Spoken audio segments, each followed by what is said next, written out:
What do we got here? Ezra Klein with Chris Hayes, I think. That's what I'm seeing. Yeah, that's him. That's Chris Hayes. I like Chris Hayes. You know, I guess he's like one of the better liberal commentators in like mainstream media, broadly speaking. And, you know, I've had my problems, lots of problems with Ezra Klein in terms of like how he's just essentially trying to rebrand neoliberalism with the Abunda agenda, the Abunda.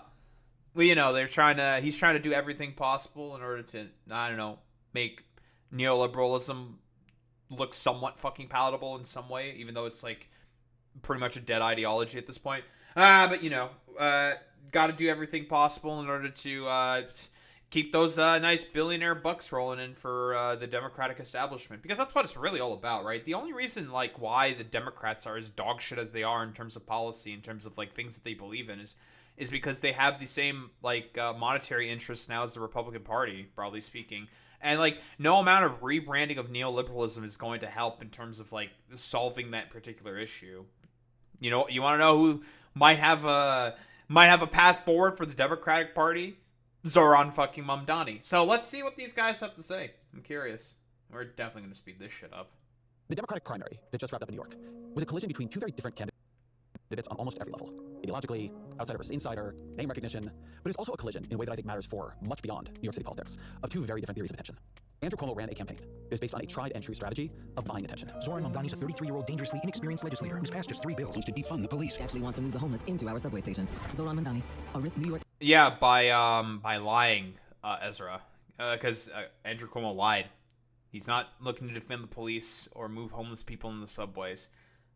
Yeah, Andrew Cuomo is trying to do what the most OP strategy, and that's lying.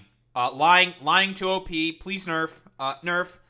Well, yeah, Boy Meets Mini. They have to play into like racism as well to like scare, I don't know, old people. To be honest, that's like really about it.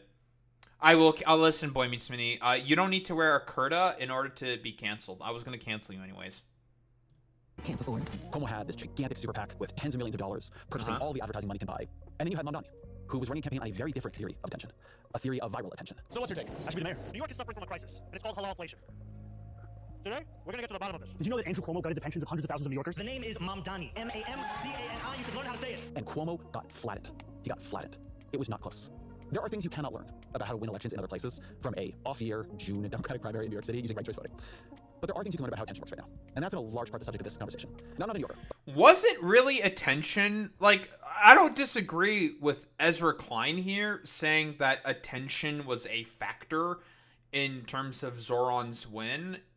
I like, yeah, I don't think so, right? Like, I don't disagree with that whatsoever, but I don't think it was the main factor.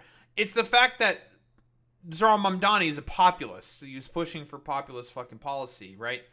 That's what I think is probably the bigger reason for as to why Zohran was as successful as he was. He was pushing for things that were, broadly speaking, very, very popular for, well, young voters in particular. And, like, what's, like, the average way, sort of, like, age of, like, New Yorkers now?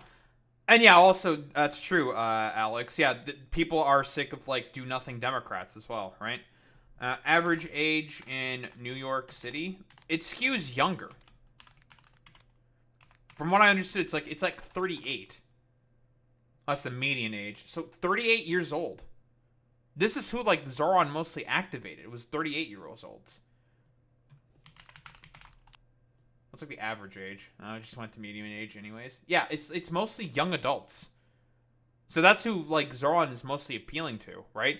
And that's who we mostly spoke to, was young people. And people who also didn't vote or voted for Trump before. Because a lot of,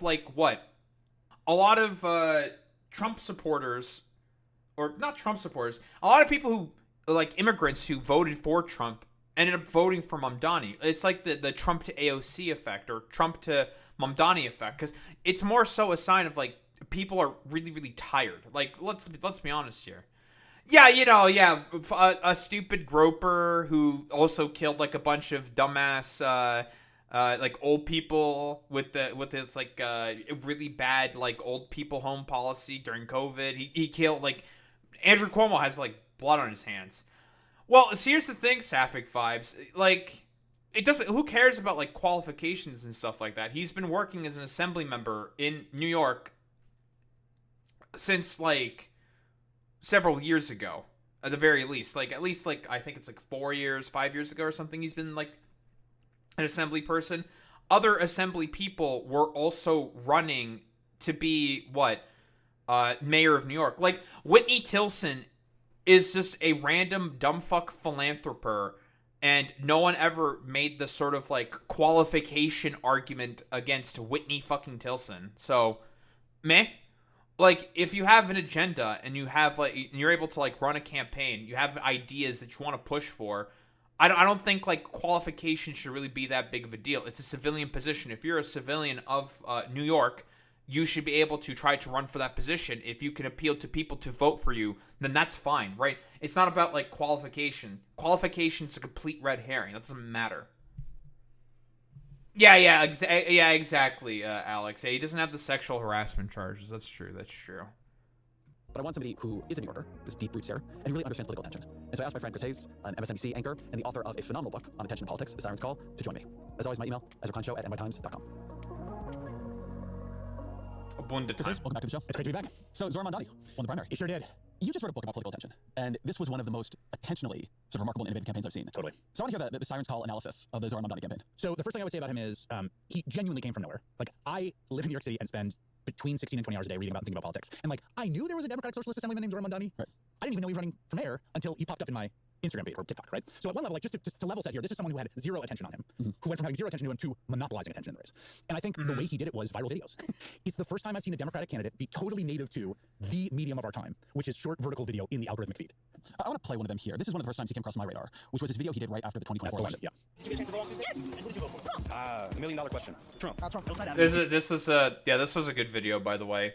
Zohran Mamdani going around and just asking like a lot of immigrants, generally speaking, why they voted for Trump, and just like talking with people. Basically, it is a very, very good video. And Fort Road in the Bronx are two areas that saw the biggest shift towards Trump in last week's election. Most of these people are working families. They're working 1 to 2, 3 jobs, and rent is expensive. Foods are going up, utility bills are up. And that's your hope, to see a little bit more of an affordable life? Absolutely. You know, Gaza, who should I vote? Either side will go ahead, send bombs from here to kill my brothers and sisters. You know, we have a mayor's race coming up next year, and if there was a candidate talking about freezing the rent, making buses free, making universal childcare a reality, are those things that you'd support? Absolutely. You have my vote all day. We need childcare that is affordable. Buses should be free. The hike in the Metro cards is like totally unaffordable. So my name is Zohran Mamdani. I'm going to be running for mayor next year. Wow. Yes, sir. And I'm going to be running on that platform. Thank you. vote for you. Your energy is... Thank you. My energy's getting up to inflation.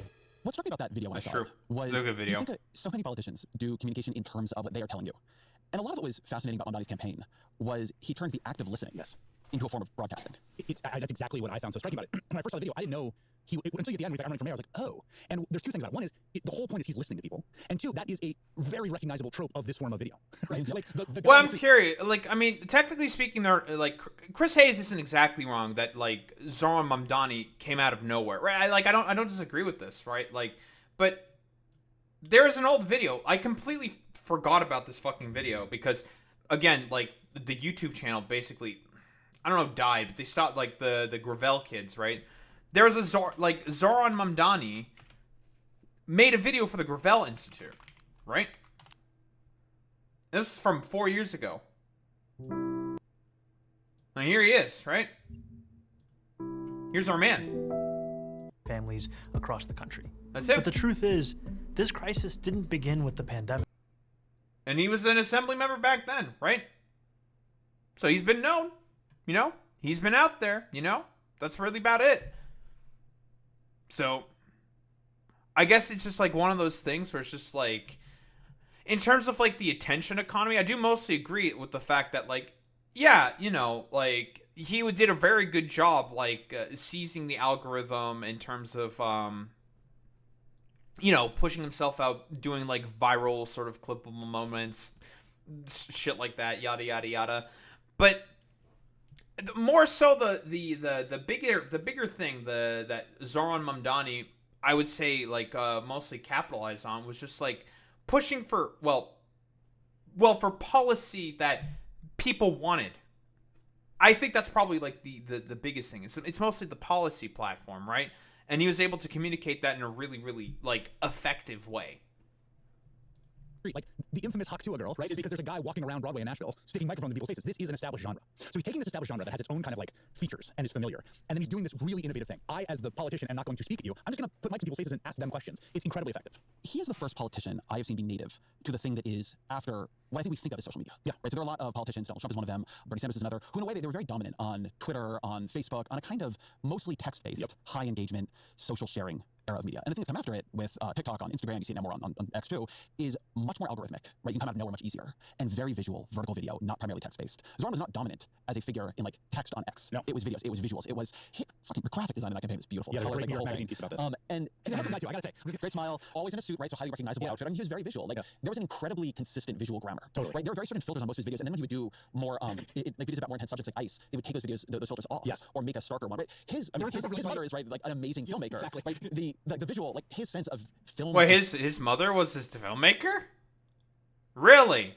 I didn't know that. Huh? That's crazy. Right? Didn't she like work in like film before or something? I think so. Like so far they're not really saying anything ostensible. Like I mean, it makes sense. His mom is an award-winning filmmaker. Huh? Yeah, I forgot about that. Huh? And visual grammar. Yes. Was very, very, very strong. The last time I think I saw something like Oh, also, I'm there with you, Sapphic Vibes. I have no idea who the fuck the mayor of, like, where I live is, to be honest. Like, I have no idea about any of the local politicians here. Because, like, they're not really visible, and, like, no one really cares about them, to be honest. Like, they don't do, like, sort of, like, viral Zoomer editing. And, like I said before, we've looked at, like, the average age of, like, New York. It skews on the younger side, right? Like... No, that's one of the Fords. That's Toronto. People remember that because what? One of them is dead because he was a crack addict, and the other one's our current premier, who's like a complete corrupt shithead. Apparently your mayor's name is named Danny. Like most people don't really know they're like local politicians because, and I think it's generally speaking, it's kind of a byproduct of the economy that we live in. People don't really want to civically engage, broadly speaking, because there's just like no time to. People are going to be more busy, trying to survive, like working 1, 2, 3, 4 jobs at a time, as was even stipulated there in the Zohran video as well. Like people don't have time to know this stuff because it's like they're more busy trying to survive. like it would be Howard Dean with Meetup back in 2004, or Barack Obama with Facebook 2008, right? Like or Trump on Twitter. Trump on Twitter. Trump was Yes, truly yes, native to what yes, Twitter yes, is. right. That's a great Conflict, point. Yeah, I'm thinking plus, Democratic candidates, but yes, Donald Trump on Twitter in 2015, and the way that his performance on Twitter became the way that people logically came to know him, right, as a politician. One point I want to make here that I think it's important, I think we both agree on is, with all these discussions, there's stuff that's new and there's stuff that's timeless, right? The guy is very charismatic. He is very politically talented. That would be true if he was running in the 1950s. It would be true if he was doing whistle stop tours. Like the guy's he's a very talented communicator. So I don't want to overstate the degree to which the medium is determinative. Like you can make short form videos and they wouldn't work as well unless he's got risk, like he just does. I think the thing that's so wild about it though is that there's a Zohran does have risk between sure. that charisma, that way of communicating, with the form that he used, and then the fact that the algorithmic social media means a thing can blow up. And I don't think you can talk about Mamdani without also like what his foil was. Andrew Cuomo and Zohran Mamdani were perfect foils for each other. Totally. Like you could not have scripted it better. And That's Cuomo true. has gigantic super PAC behind him. And there's this real sense, I mean, correctly so, from any sort of normal rules of politics, that how is Mamdani or anyone else going to climb uphill against the amount of attentional artillery that super PAC could and would buy?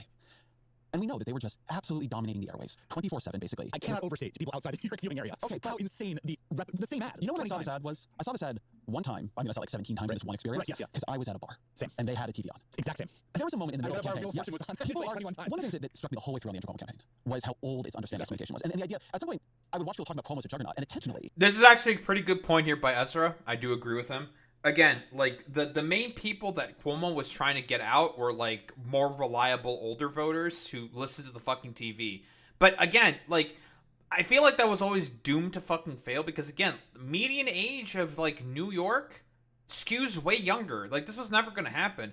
And Zohran was able to activate like the voters who don't go out to vote as often. I think just because of those like two factors alone, Cuomo's campaign was sunk, right? He tried to basically do nothing and win. Unfortunately, there's only one man who can do nothing and win, okay? And that's top fucking Xi, that's Xi Jinping, top Xi, okay? There's only one man who can fucking do nothing and win. That's that man fucking Xi Jinping. Not you, Andrew Cuomo. You're not him. You can't do that. Like, there's only one motherfucker that could do any of that shit, okay? Like, this was never gonna fucking work, okay? For Andrew Cuomo, especially with all the scandals. He's like a known name. People already don't really like him all that much. Like, the more and more, like, he knew the more and more that he was gonna speak and be out there trying to, like, campaign, the more disliked that he was generally going to be. Like, that's not hyperbole. That's not, like, ridiculous to say. It's the same, like, sort of strategy that Joe Biden also did as well, because he knew that the more gaffes that he was going to have, more sort of, like, approval rating losses he would have had, less chances he would have had in order to be able to win any election. So, you know, he tried to not speak as much as possible. But, yeah, so far, like, again, like I'm saying here, nothing really ostensible. In my world, Mamdani was talking about Cuomo didn't exist. And in fact, I think this... And he was hiding from it, by the way, too, but, like, he didn't exist. That's another thing we can get to, is because there's the sort of what Mamdani was doing on social media through things he was creating, and then there was what he was doing on other media outlets, which is also the opposite of Cuomo. Yes, right? very much. So, but on the first point, to take a step back, I mean, people really have to understand that for probably, I'd say, the last 40 years, there's this formula for how, and I think it's true for both parties, but I know Democratic politics better. You raise a lot of money, and then you spend it on TV buys. That's what a campaign is. Raise a lot of money, spend it on TV buys. And that is how they choose candidates. Can you raise the money so that you can do the TV buys? The ICC and the DCCC, who recruit congressional candidates, senatorial candidates, one of the main things that they are testing is, can you raise the money? Yes. And what are you doing with the money? You're buying attention. And what you're doing is buying attention through 30-second ads that are going to run on the local news. Yeah, I like, so, yeah, they're both hitting the fucking nail on the head. It's a 40-year-old strategy that just doesn't work. Like, there's different forms of, like, media right now. Now, I don't, again, like I said before, like, it's a factor. I don't think, like, the only disagreement that I have with these two so far in terms of this particular segment is that I don't think this is the only factor, right? People are sick and tired of the Democratic Party doing fucking nothing and believing in nothing. Zohran Mamdani actually believes in stuff, and he is probably going to accomplish things when he wins as the mayor. You know, no guarantees, blah, blah, blah, blah, blah. You know, any shit can fucking happen, whatever, yada, yada, yada. He has a really, really good shot of fucking winning as at the mayoralship, okay? Like, Eric Adams' approval rating is, like, literally in the toilet. Like, Zoran's probably going to win in November, and I don't think it's really going to be close in particular, especially since he's going to have way more time to put up viral moments, make videos and stuff like that, and, well, shit on fucking Eric Adams. Like, so, like, has anyone seen any of the stuff that, like, let me pull some of this stuff up that Eric Adams is trying to say in order to go after Zohran Mamdani, and it's just like, bro, like, what the fuck is this shit, dude? I mean, let me pull this shit up. Here we go. Like, look at this. This is the main argument that he's doing, like, Studio Ghibli, like, AI art shit in order to try to, like, go after Zohran Mamdani for identifying as Asian and African American on a college application. Bro, his mom is from India and his fucking dad is from Uganda. So, yeah? Like, yeah? Like, what?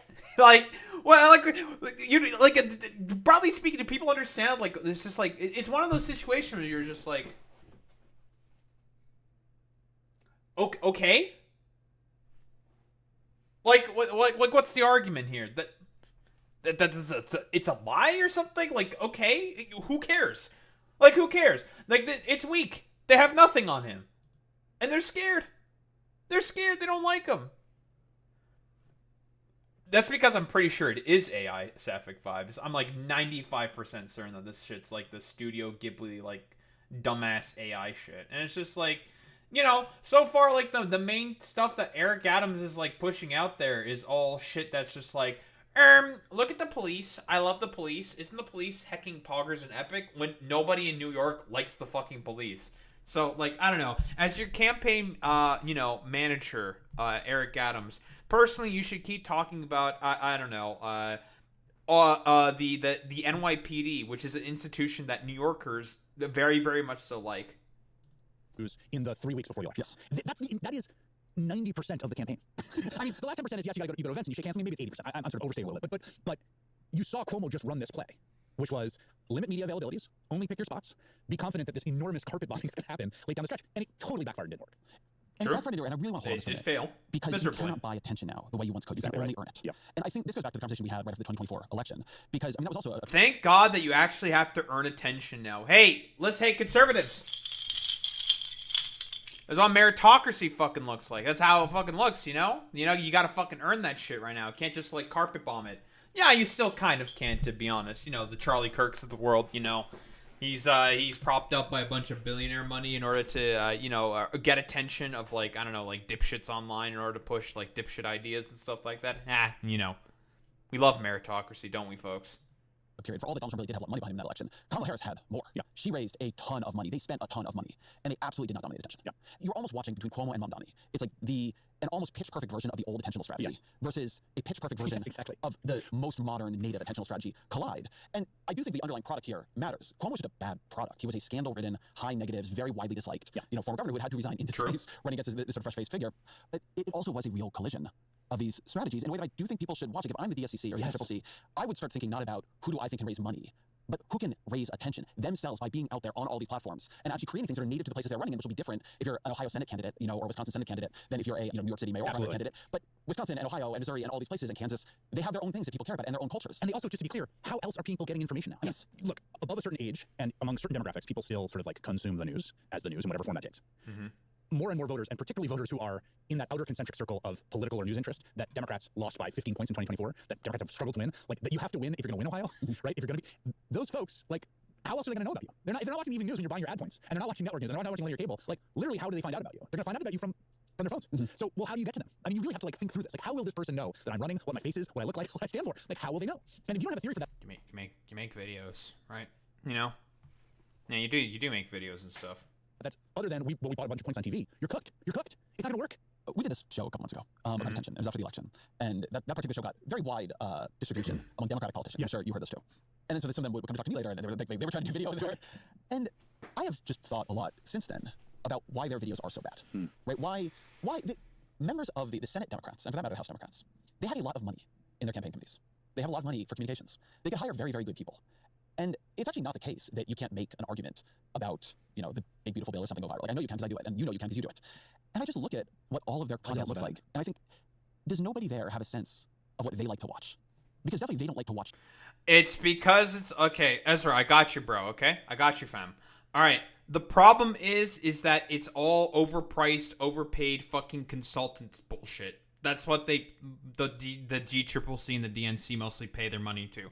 Like, the reason why a lot of Democratic media strategy and sort of like proposals just don't go viral in terms of social media, it's a concept that I've talked about before.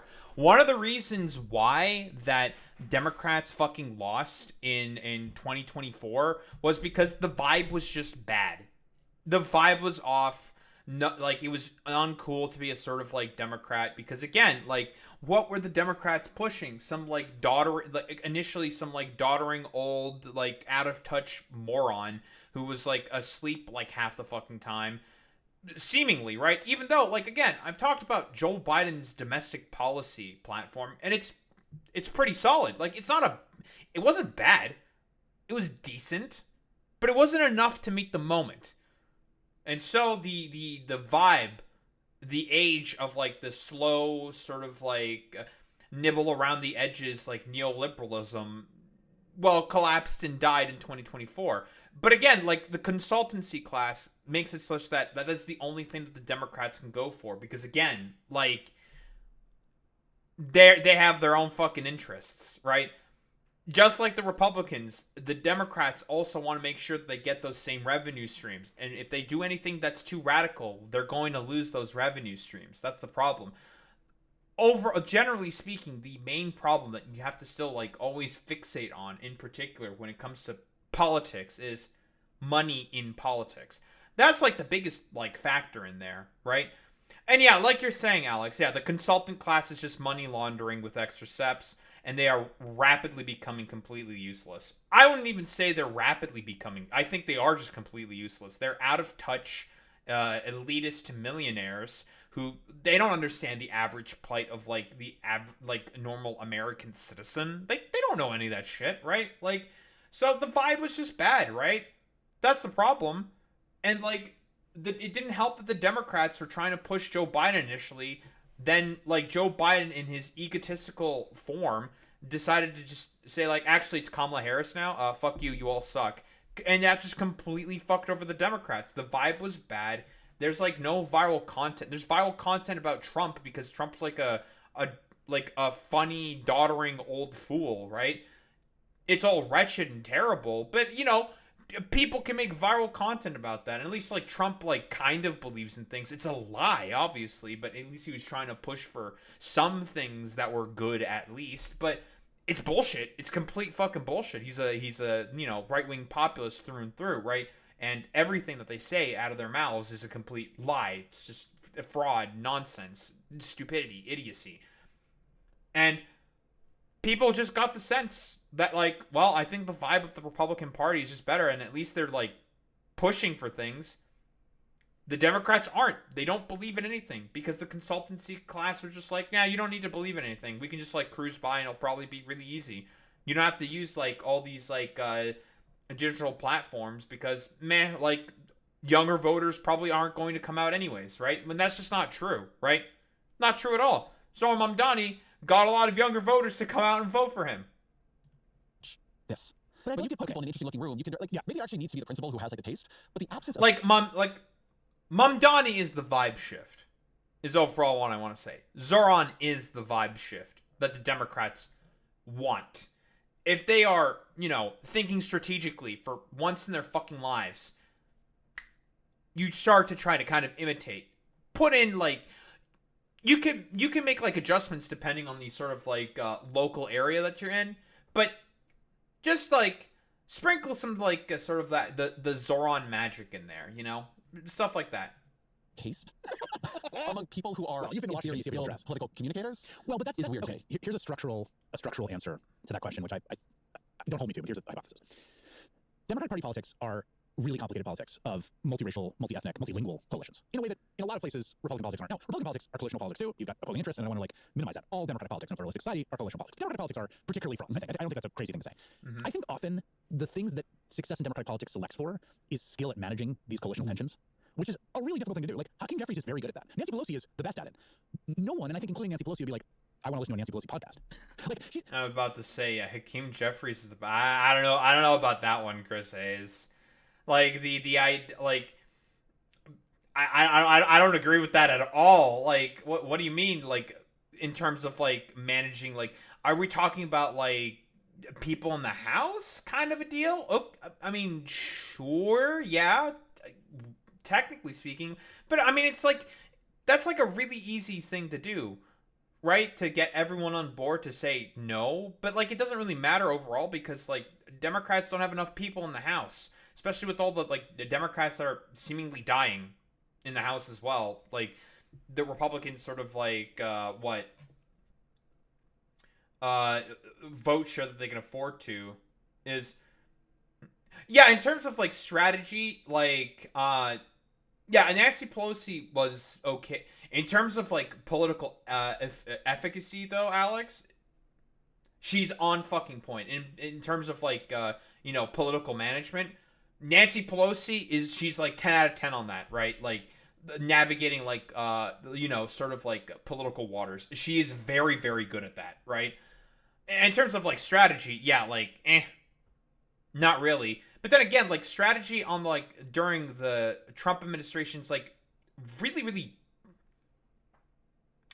like weird. Like it's not weird, it's really easy. You just say like, yeah, everything the Republicans are doing are just bad because like, there's like a psychopath in power. And that's like a really, really easy sort of like... That's like an easy read. It's just like, that's just like, duh, forehead, obvious. Like, duh? Like, no shit. Obviously. Yeah, exactly. The party at large is just like, complete bumblefuck. Like, they don't believe in anything. Nothing really matters. It's so over, bros. Yada, yada, yada. But... Hakeem Jeffries is so far just going along with the do-nothing strategy, and everyone fucking hates him for it. So, I don't think so. If we're talking about, like, whipping people together in order to make sure that they stay solid and consistent, but I don't think that's, like, really difficult to do because, like, I mean, it should be fairly obvious that everyone in the Democratic Party just disagrees with what the Republicans are doing. Even, like, I don't know, maybe even, like, dumb fucks like Henry Cuellar, okay?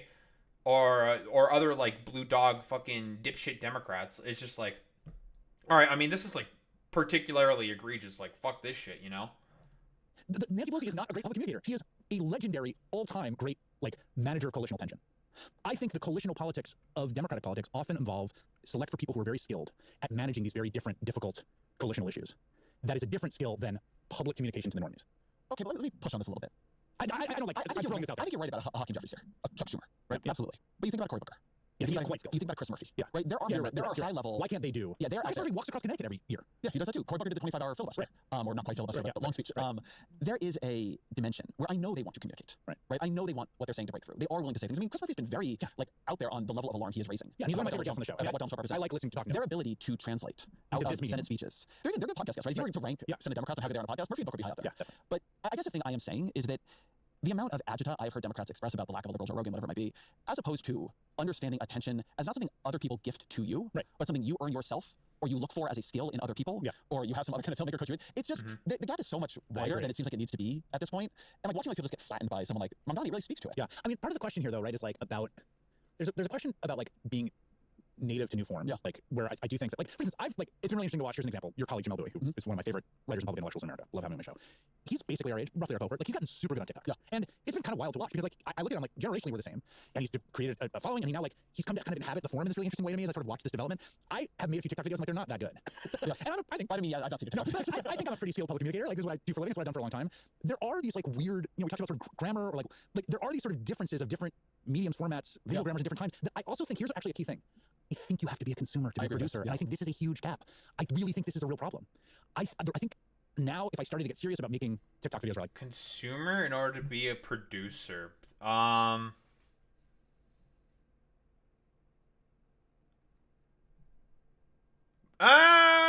don't think so, right?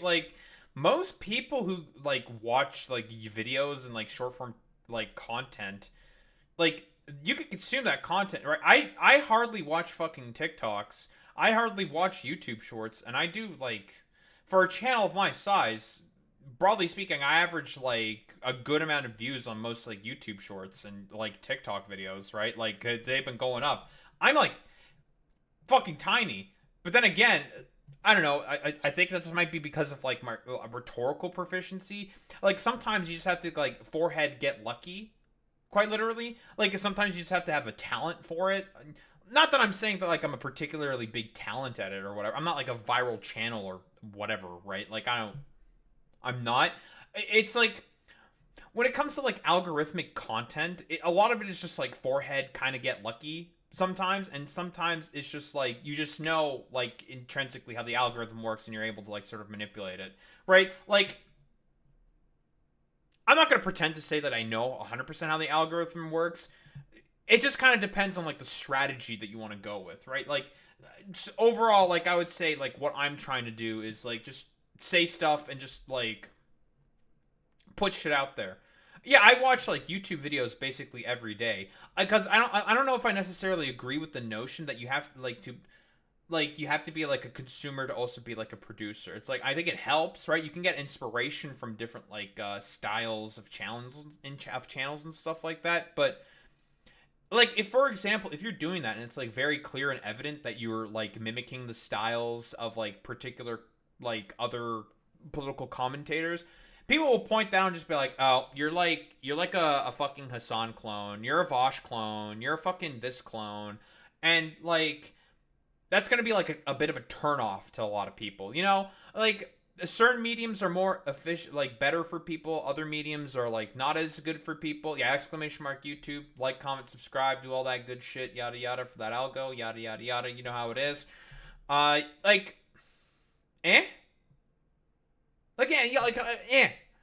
It's one of those situations where it's just you just gotta kind of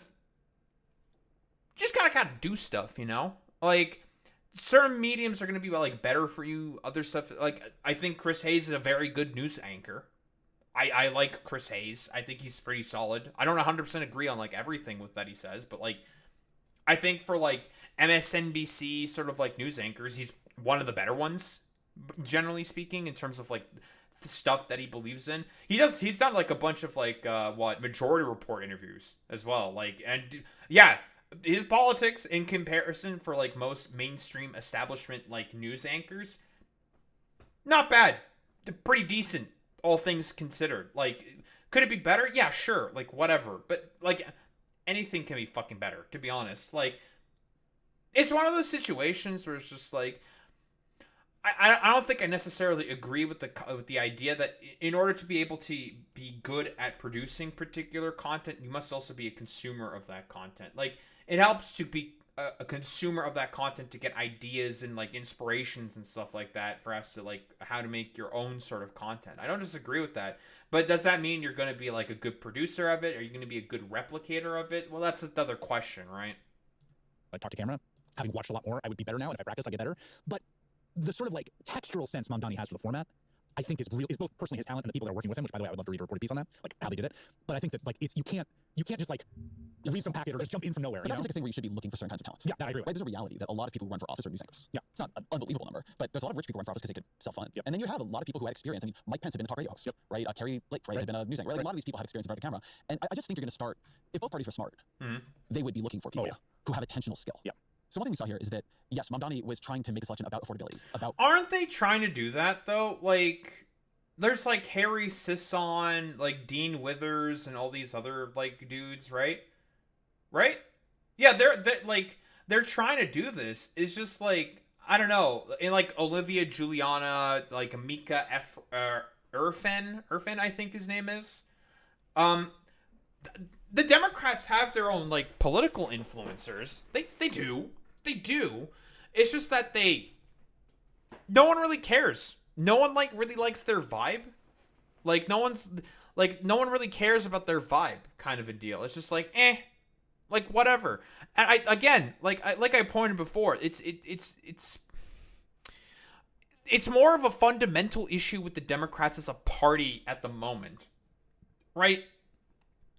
I don't think it's like hyperbole of me to say that the Democrats, fundamentally speaking, they don't really believe in much of anything. And the reason for that is because, well, look at their do-nothing strategy that they're doing right now. But also, like, it's kind of a byproduct and consequence of the fact that, well, the Democrats are also looking to get a lot of the exact same, like, revenue streams as the Republicans. And that's mostly, like, billionaire sort of, like, revenues. That's like the main problem.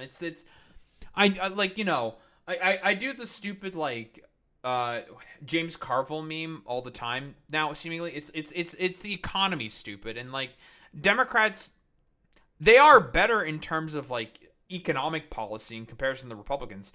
The problem is that it's just not enough, right? It's not enough. And people want radical material change done very quickly and rapidly, which isn't, like... It's a standard that, you know, it's not possible.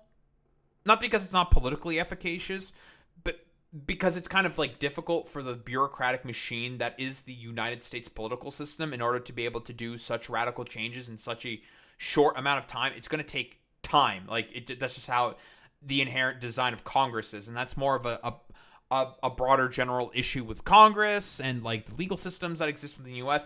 That's a whole, like, more base fundamental critique. The problem is that, like, people just don't really care about the Democrats. They don't like the vibe of the Democrats. They're just like, we don't really like these guys. They're just kind of like whatever, namby-pamby, pimbly-wimbly fucking losers. And that's the main problem, right? Material concerns. But Cuomo won the precincts with median incomes under $50,000. What do you make of the somewhat strange structure of the coalitions? I don't really have a good theory on it yet. The one piece of election analysis that has stuck out the most to me is this triangle that breaks down precincts by their degree of racial integration. Have you seen this triangle? It's so fascinating. So basically it breaks down precincts by how white they are, how black they are, or how other they are. This is by census, so these are not the racial categories that I would use to describe people. And basically what it finds is that the precincts that are really basically all black and then the precincts that are all white were Cuomo precincts. And the more mixed a neighborhood was in its racial makeup, the better Mamdani did. Which I find to be a fascinating result. Now that might just be a proxy for, might cross-correlate something. Between the income stuff you're talking about. I mean, I think I understand, my mom and I were talking about this issue. My mom was talking about the Bronx. The Bronx was like a Cuomo borough, which is sort of ironic because, like, the whole, like, if you go back to the whole, like, opening bid of Mamdani, which is like, I'm here in the Bronx, in Fordham Road, in this place that swung, I'm talking to people, I'm interested in concerns, and then, like, right, he, like, ran up the numbers into, like, you know, the DSA precincts, but he couldn't have won unless he made it outside those perimeters. I think name recognition is part of it. I think voters, I think the devil you know or familiarity matters to voters often on the kind of periphery of an electorate in a Democratic primary. But I don't have, like, a good theory of why it was the case that, like, if it was, there are other patchworks that I could sort of theorize better than those. What do you think? I don't know either. I think you can come up with a couple of arguments. One is that maybe that's cross-correlating something that's just informational, right? Those voters were less attached to the discourse, not telling the algorithm they wanted to see a bunch of Zohran Mamdani videos. They sort of know who Andrew Cuomo is, and they're more mobilized by interest groups that used to be more powerful, but that were largely, like the interest groups, largely not of Cuomo, the unions. And have relationships with the establishment There was Democratic NYCHA housing, Cuomo did very well where there was like intense NYCHA housing, and that had to do with like sort of relationships with the groups in NYCHA housing. Churches, right? Cuomo did a lot of his campaigning among black churches. So you might be seeing something that has to do with almost machine politics and mobilization politics, which Cuomo is leaning on very heavily. Okay, here's the thing with like the church strategy. Again, like a lot of the people who tend to go to churches tend to be more conservative, right? A lot of older black people within the Democratic Party tend to be more conservative, right? Because again, generally speaking, the reason why it's seen as a sort of like solid bedrock of the Democratic Party, like it being like, older black voters, is because they've lived under the consequences of like Jim Crow and like segregation. They understand that the Republican Party is a fundamentally racist party, right? They lived through the shift with the Southern strategy and everything that the Republicans decided to partake in and sort of utilize, right? They know that, hey, well, the Republicans are just racist as hell, and they are the representation of racists, broadly speaking.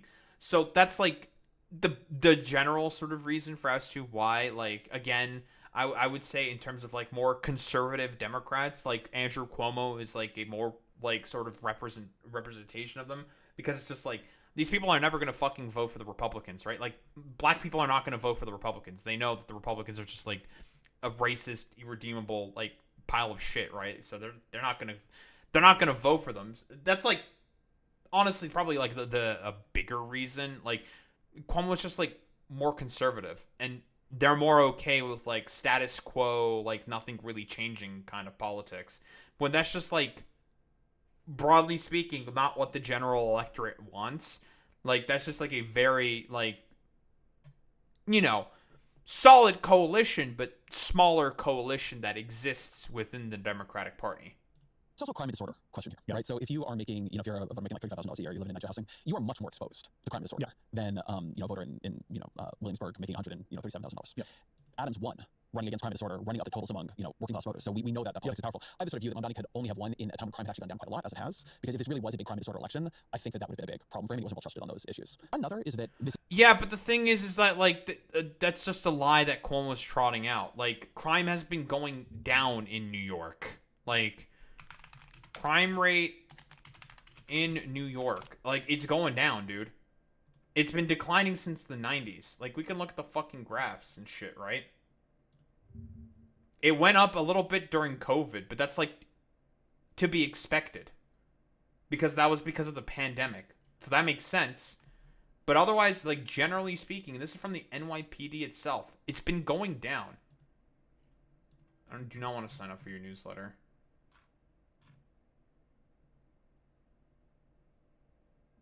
Like, the murder rate's been going down. It spiked up a little bit during COVID, but that's because it was COVID, and then it started going down again. Like, that's it. Like, crime in general, ever since the 90s. And, like, yeah, we can admit that the 90s were, like, particularly bad in terms of crime. Like quite literally. That's not, like, ridiculous to say. But, whoa. It's just... That's, like, the main thing. So, like, campaigning on, like, crime is just, like, very silly, to be honest. In, like, New York City. Like, all the, like, nonsense about, like, subway crime and all this shit. Stuff that's just, like, not happening at all. And, again, the reason why it spiked up during the pandemic is because there was not as many people on the subway, right? There was no, like, social pressures for people. Because this is the thing that happens, right? If there's, like, a lot of people in, like, an area, right? Like, they're less likely to commit crime because they're more likely to potentially get caught out because of all the people witnessing, being like, hey, what do you think you're doing? Doing this particular bad thing that's bad? Don't do that. Shaming is a very, very powerful tool. And, well, since people weren't really using the subway at all during the fucking pandemic, crime as expected went up. That makes sense, right? This is a consistent thing we see in the data with left-wing candidates. So I think you could just say this is something we've seen happening a lot. I mean, Donald Trump also won voters under $50,000. So that there are different things happening as you move up the income scale where people are voting much more expressively. Even though Mamdani tried desperately hard to run the most materialist campaign possible. But politics is very expressive. There's not a bad thing about it. It's just a reality. And I voted against my material interest in this mayoral election, so everyone gets to do that. Yeah, as did I. So I think you can cut politicians into these two categories. There are the politicians for whom you can identify. I guess Chris Hayes voted for Zohran Mamdani. Immediately. It's funny. Build a wall for Donald Trump. Right, that's a policy, but it is a metonym for Donald Trump. Medicare for all for Bernie Sanders, the Green New Deal for AOC. Mamdani had like 4 or 5, right? It was free rent, it was free buses, it was free daycare, it was publicly owned grocery stores. All these are actual policies and they're worth talking about, but what they are is mimetic. Yeah, totally. So Hillary Clinton running against Bernie Sanders had 70 policies, or some very large number, but none that actually defined her. Kamala Harris, I cannot give you the policy that stands for Kamala Harris. The same is true for Brad Lander and a bunch of the other people in this campaign. Which is not they didn't have it. Brad Lander had a depth of policy on his campaign website in this mayoral race that I only associate with presidential campaigns. It was so detailed, and a lot of them are great. Right? Brad Lander was my choice in the campaign. Yeah, exactly. Stuff that's like snappy and really easy to glam on, right? Because I don't think it's about like meme magic here, to be honest. It's because people don't have time in order to go through like detailed policy, like the policy proposals, right? The thing is that most average working class voters, unless you're like going to speak directly to their issues, saying like, yeah, I'm going to freeze the rents, yeah, I'm going to make the buses free. Unless you don't make like, because that's a thing that people, like average people, are going to be constantly talking about. Like, man, those buses are real expensive. Man, my fucking rent is just complete like nonsense, right? You can like lay out a fucking policy proposal that's like good or whatever and say like, yeah, this is all fine and good. People don't have time to like read or don't have the active sort of like educational attainment in order to just be like, meh, like, like, they don't have time to like learn and understand these proposals because, again, most people are busy working multiple jobs in order to survive, to put food on the table. That's the main problem, right? But I said this, when I wrote this piece about him, that there are politicians who communicate about policy, and there are politicians who use policy to communicate. And one problem with a lot of establishment politicians is they communicate about policy. And the people who thrive right now on the attentional networks use policy to communicate. And you can lament that what modern media is doing is flattening policy down to this sort of bumper sticker level of mimetic communication. And I kind of do lament it. But it's also true. Like abundance, like has been a big deal, but it's the word. And yeah, but again, like the problem is like this is a problem with like defunding of education. Then like civic nationalism and education within the United States has been plummeting. Right? That's the problem. Right? Like, yeah, sure. I definitely lament this issue as well. The fact that people are not able to sort of like understand like complex proposals, but that's a problem with like, again, the destruction of education within the United States of America, because again, there's a lot of interests at play that do not want the population to be educated. That is the bigger fucking problem here, right? It is efficacious for a lot of millionaires and billionaires to have as undereducated as a population as possible. Educated enough in order to be able to operate the machines in the factories, of course, but not educated enough in order to understand the sort of reasoning for as to why they are being kept as poor as they are, while other people are running out of the back with all the money. Right? That's kind of the class analysis distinction here. Well, I don't think Ezra's really going to point out into in particular. Yeah, there's also behind it, and that's a much more complicated set of conversations. But it cuts through. But if you don't have like the mimetic tip of the spear, there's a question here that I think is interesting in terms of replicability, is like how much that ability is structurally producible and how much is just like telling someone to dunk a basketball. You know what I mean? Like some people have talents for things, right? Like, so part of it, I do think there is a question here to me about how much it comes down to talent. Like people have instincts and knack for this, but you're absolutely correct about this. And I think to go back to that video, like there is this kind of 1 + 1 = 2 thing happening there. He goes up to Fordham Hill in the Bronx, area I know well. It's like right by where my mom grew up. In fact, I was just having lunch around there for Father's Day. And he asked people, and they're like, groceries cost too much.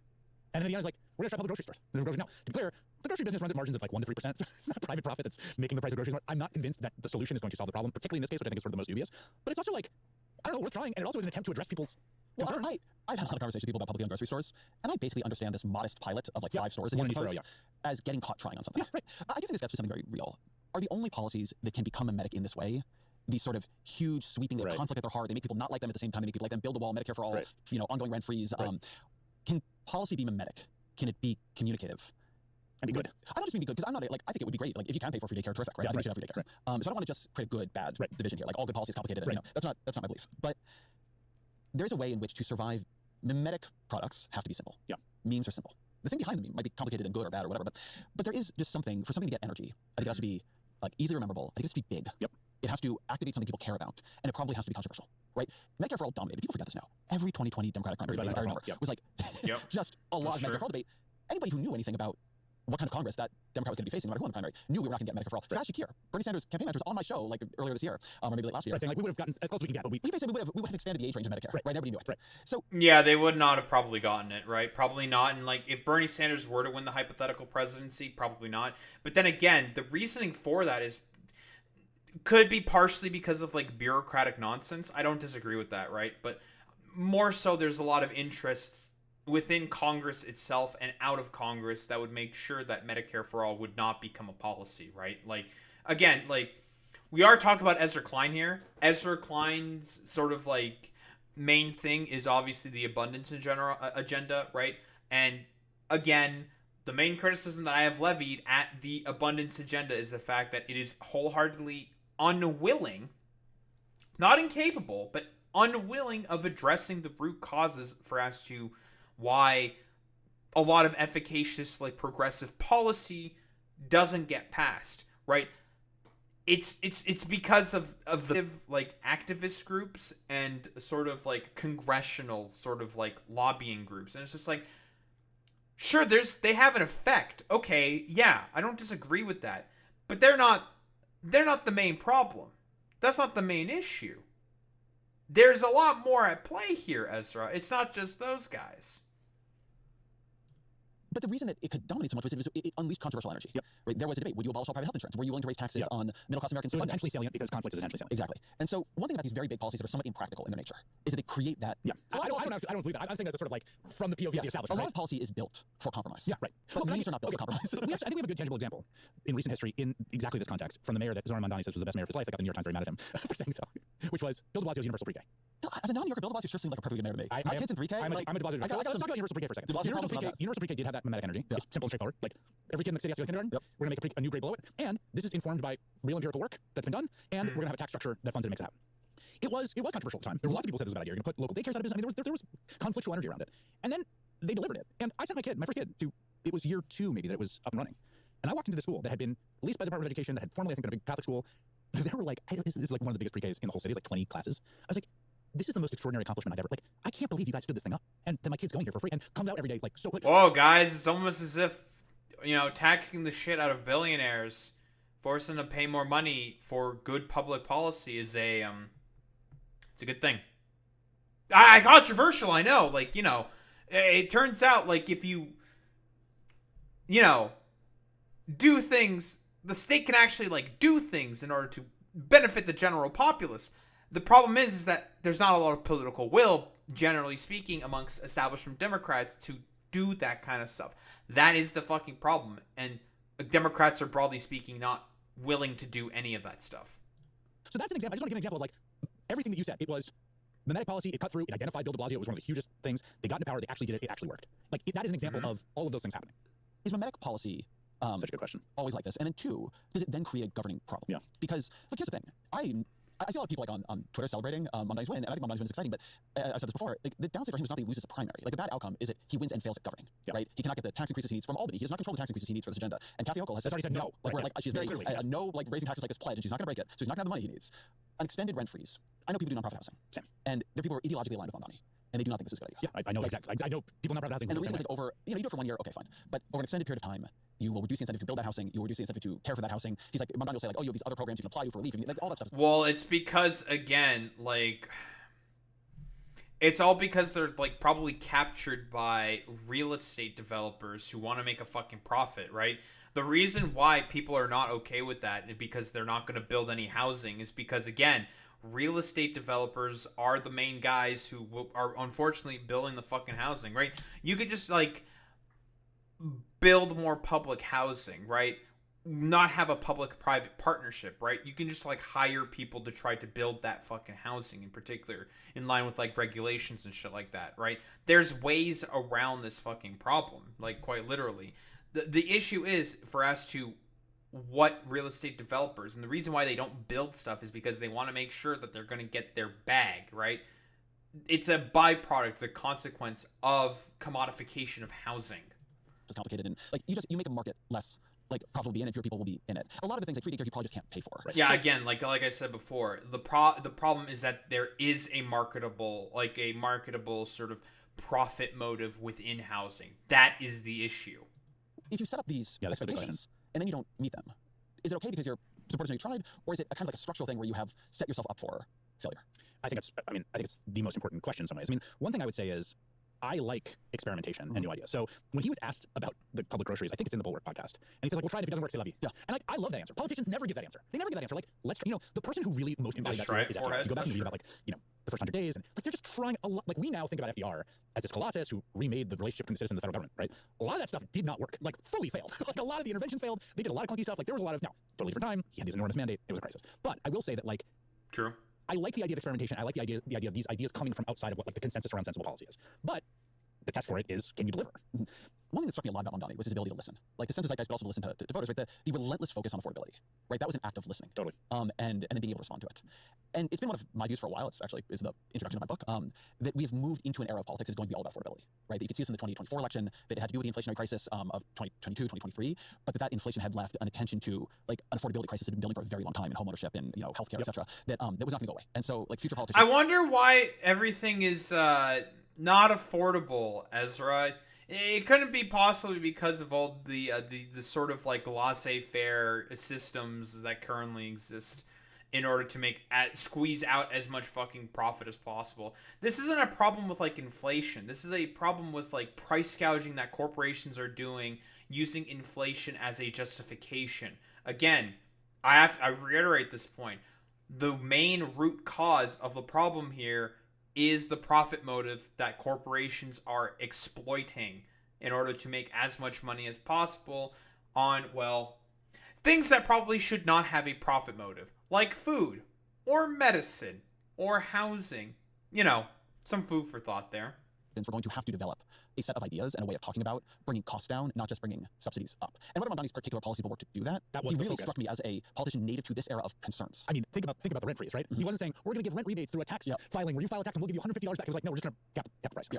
The concern is whether or not, from a policy perspective, Mamdani talks a very, very good, I'm just saying, like, I think he gets that you need housing supply. Yeah. But his plans are all public housing, which is fine, but that's much harder. And then when he talks about market rate housing, he sort of like, I really believe in market rate housing as long as it accords to our sustainability, union, and affordability needs. Right. And it's like, when you need a lot of housing, adding a lot of conditions for that housing is going to raise the price. And so I really think there's a question about whether or not he can deliver affordability if he's not able to increase supply.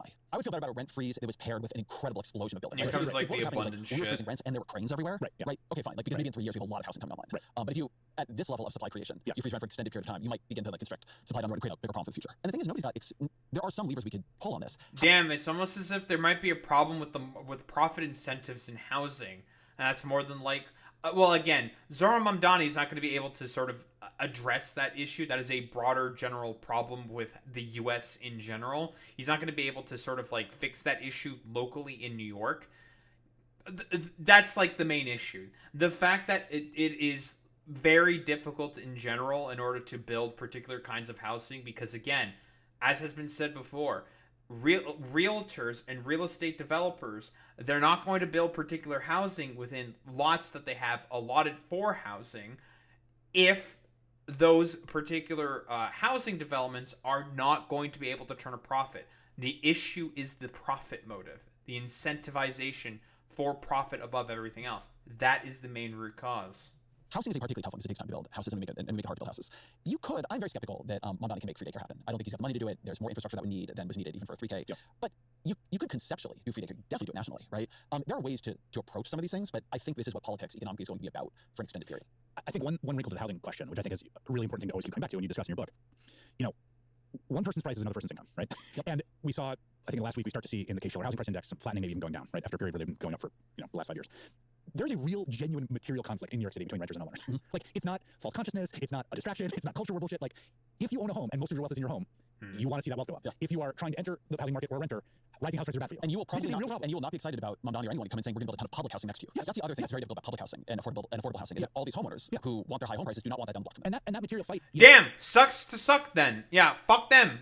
Cope, Seethe, Mauld. Let's be honest here. I don't know, like, are there like a lot more like rich landowners that are within particular boroughs near like what more like poor like sector 7 housing, or like what those are like what projects would be or something, right?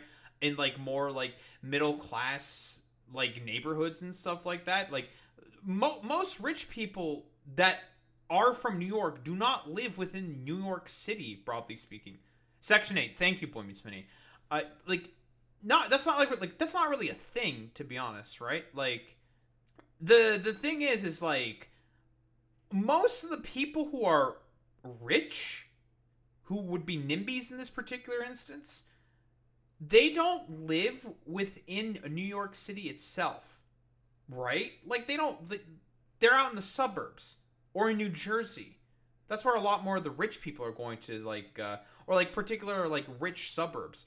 They're not going to be living within the sort of like more inner city parts of New York. I don't know like what other like plots are available for like housing, or like in terms of like housing that are like not close to downtown but still not in the outskirts of like of the city, right? Because most suburbs are going to be built outside of the city, in the outskirts parts, like generally speaking. Like that's what I'm like a little confused about. So I don't see like why like NIMBYism is a problem. But then again, like homeowners have like brain diseases. I'll be quite honest. I do not like most homeowners, because again, for them, all they fundamentally seemingly care about is just, well, I need to make sure that my market capability within my marketability within my house always keeps going up at all times, because this is a sort of general broader problem with tying old generational wealth within the home. There was a video that we talked about this before, I think by a Financial Diet. I think this is just a broader sort of issue with how housing within the U.S. was not treated as a, service that should be provided, that should not have market incentives for. Housing was always made inherently commodified from the onset. Which the homeowners have been winning in California, have been beating the brains out of the people trying to buy homes and renters for decades now, to a degree that's like truly catastrophic, I think it's fair to say. I do worry that there is that the structural nature of public opinion now is negative in a way that makes even good governance not resonate with people, if that makes sense, or the structural limitations on governing, one of the two.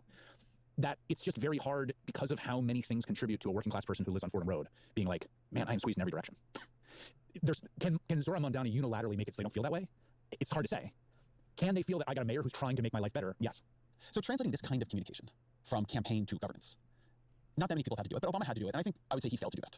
I think the sense is that he was an amazing campaigner, and then given the reality of incremental victory, he was never sort of able to narrativize that. I think that's true. In a way that could... I do agree with this, but I mean, the biggest problem that Obama had was that, he campaigned on hope and change, and all the sort of like more left-leaning groups that were, stumping for Obama, he stymied them completely, like disbanded them, got rid of them. And also, in terms of like the biggest economic crisis during the time, which was the 2008 recession, instead of like taking the two off ramps in order to be able to, fix the problem, like he didn't. He furloughed the entirety of that crisis onto the homeowners instead of the banks. And that's the big problem there, and that's what basically sunk Obama. Like he was going to be cooked eventually. He got lucky in 2012 with Mitt Romney being such like an ostensible like moron that he was able to just like catch him there. I would say that's like more Obama just being a really, really good campaigner in that particular instance, but that not because of like, I don't know, anything in particular that Obama done. He did a lot of like incremental stuff that it's just like, this is good, but it's not enough, right? And that's like the sort of like main problem with Obama, and this is like the attitude that he fucking goddamn catalyzed in the Democratic Party. It's just like, this is good, but it's like nowhere near enough in order to meet the moment, and people need a moment to be met, and the Democrats are constantly failing at meeting said moment.